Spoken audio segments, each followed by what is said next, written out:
terjadi. Prego, apa yang terjadi terhadap Antoine?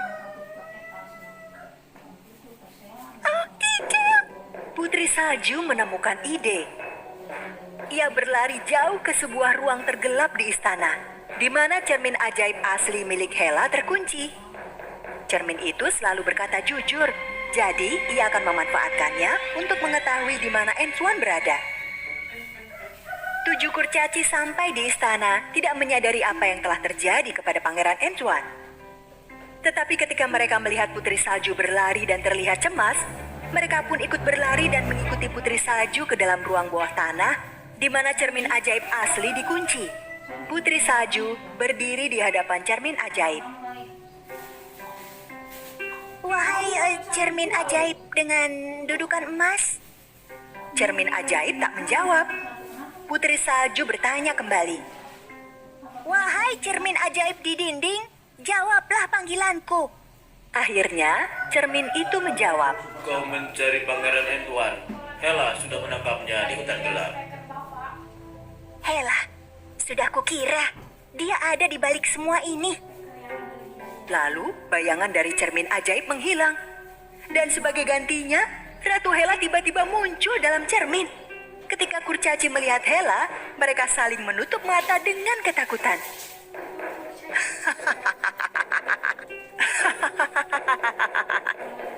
Jika kau ingin pangeranmu selamat, masuklah ke dalam cermin untuk menemukannya.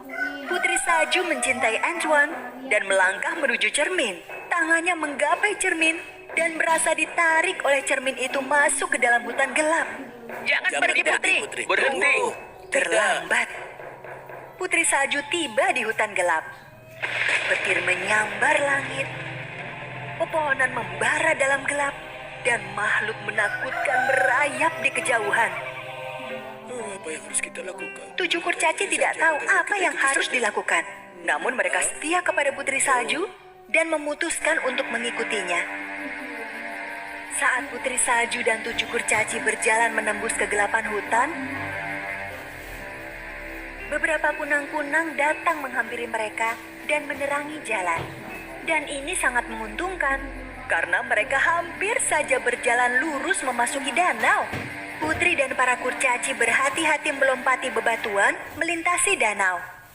Namun tiba-tiba, seekor gurita raksasa dengan 8 tentakel panjang keluar dari dalam air dan menyerang mereka.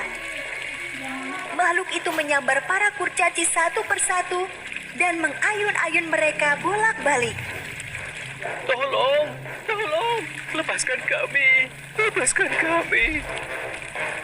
Saat gurita akan menangkap Putri Salju, beberapa kunang-kunang terbang di sekelilingnya memberikan perlindungan. Terima kasih kunang-kunang, terima kasih. Tolong selamatkan teman-temanku juga. Bersinarlah lebih terang. Kunang-kunang bersinar kuat dan lebih terang ketika mereka terbang di sekitar Putri Salju. Kunang-kunang terbang ke arah mata besar si monster. Bersinar lebih terang lagi. Monster itu terganggu dengan cahaya, lalu melepaskan para kurcaci, dan mereka pun berhasil melarikan diri. Si monster gurita itu kembali ke dalam air. Wow, terima kasih Putri Salju. Menyelamatkan nyawa kami. Wow, kita harus lebih berhati-hati. Lihat itu, pasti istana Hela. Wow, sebuah istana. Di dalam istana, Ratu Hela memulai rencana jahatnya. Yang diperlukannya hanyalah seutas tali dari Dankov. Si ceroboh Dankov tersandung dan tali melilitnya. Dengan satu sentuhan, Hela memantrai tali dan melepaskan Dankov. Kemudian, Ratu memerintah Pangeran Antoine menangkap Putri Salju dengan tali ajaib. Putri Salju dan para kurcaci akhirnya sampai di halaman istana. Antoine telah berada di sana, berdiri dengan tangan dan kaki terikat. Putri Salju secepatnya membuka ikatan pangeran, tetapi itu sebuah jebakan. Saat ia menyentuh pangeran, tali ajaib berpindah mengikat tangan Putri Salju.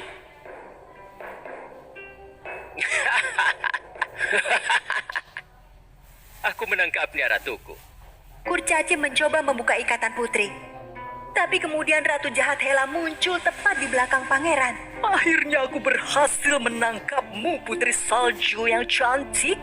Kau sangat jahat, Hela. Kau memantrai dia dengan sihir. Hela mulai berjalan ke arah Putri Salju untuk membinasakannya dengan api sihir. Api sihir mengelilinginya. Para kurcaci terkejut, tapi kurcaci bodoh berlari ke depan ratu dan mencoba menghentikannya. Namun ia tersandung. Kantung mungilnya terbang ke udara dan debu ajaib dari pertambangan jatuh ke tangan putri. Dan tali itu terlepas. Hah? Aku bebas! Hei, lihat. Debu yang kita temukan di tambang itu mematahkan mantranya. Apa? Hah? Saat Putri Salju menyaksikan apa yang terjadi, ia ingat bahwa kalungnya terbuat dari debu bintang. Jadi ia membuka tutup kalung, lalu meniupkan debu bintang ke arah Pangeran Antoine. Kemudian pangeran terbebas dari mantra dan ia kembali menjadi dirinya sendiri. Talinya, Dunkov! Berikan aku tali ajaib. Tapi Pangeran Antoine lebih cepat dan menyambar tali itu, lalu melemparkannya ke arah Dunkov. Tali ajaib itu mengikat Dunkov dengan kencang. Kurcaci yang lain meniup debu ajaib yang ada di kantung mereka ke arah si jahat Ratu Hela. Dan debu itu memadamkan api sihir di sekelilingnya. Lalu kemudian Hela berubah menjadi patung batu. Lalu seluruh debu ajaib itu terbawa angin dan tertiup melintasi hutan gelap dan merubah hutan itu menjadi tempat yang indah kembali. Dan hutan itu ditumbuhi dedaunan, rumput, dan bunga-bunga yang rimbun. Hela telah berubah menjadi patung batu. Kejahatannya berakhir sudah. Hore.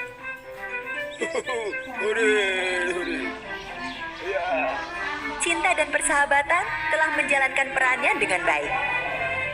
Putri Salju, pangeran dan 7 kurcaci kembali ke istana dan segalanya menjadi indah dan damai seperti sedia kala.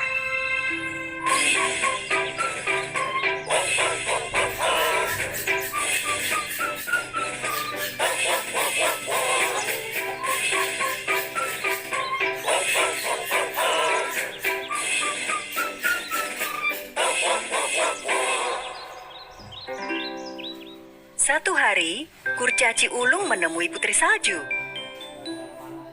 Pangeran, Putri, ada sesuatu yang ingin hamba sampaikan. Tentu saja kawan, apa yang kau perlukan? Begini, sewaktu kami pulang dari pertambangan, lalu beristirahat di kamar, tiba-tiba kami mendengar suara aneh. Tolong! Kami lalu memeriksa. Kami berjalan di koridor panjang dan sempit, menuruni tangga. Lalu kami melihat, apa yang kau lihat, Ulung? Penjara bawah tanah. Dan di dalamnya ada seorang pemburu. Benarkah? Jangan-jangan dia pemburu yang menyelamatkan jiwaku. Si jahat Hela pasti mengurungnya karena tidak menuruti perintahnya. Putri Salju dan Pangeran Antoine segera menuju penjara bawah tanah itu.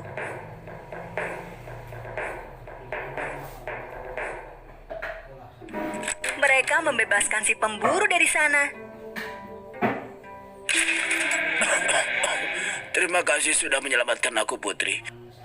Aku sudah lama sekali dikurung di sana. Sementara itu, di seberang istana, pada sudut gelap hutan, berdirilah sebuah patung batu. Ratu Jahat Hela masih terjebak di dalamnya. Dunkov ada di dekat sana dalam sebuah tenda yang dibuatnya dari 4 batang kayu dan kain kotor. Dalam tenda ia mencari mantra pada buku sihir untuk membebaskan Hela. Mantra gaib, mantra sihir, mantra awet muda. Awet muda? Mantra yang berguna. Baiklah, jadinya. Ini dia ketemu. Dunkov keluar dari tenda, mengambil sebuah ranting pohon, dan mulai menggoyangkannya seperti tongkat sihir. Sekarang aku akan selamatkan ratuku. Abrakrakaroka. Dari batu ke manusia. Dari manusia ke ratu. Tatatadada. patung batu mulai berderak. Sesuatu yang ajaib terjadi. Tetapi kemudian Hela berubah menjadi seekor siput raksasa. Ia merangkak mendekati Dunkov dengan sungutnya yang berlendir. Mundur. Dunkov sadar telah melakukan kesalahan, lalu berlari ke tendanya untuk mencari mantra lain yang tepat. Siput. Harus diapakan ya? Akhirnya ia menemukan mantra lain dan mulai mengguncang ranting di depan si siput. Dan ini... Kali ini, Hela berubah menjadi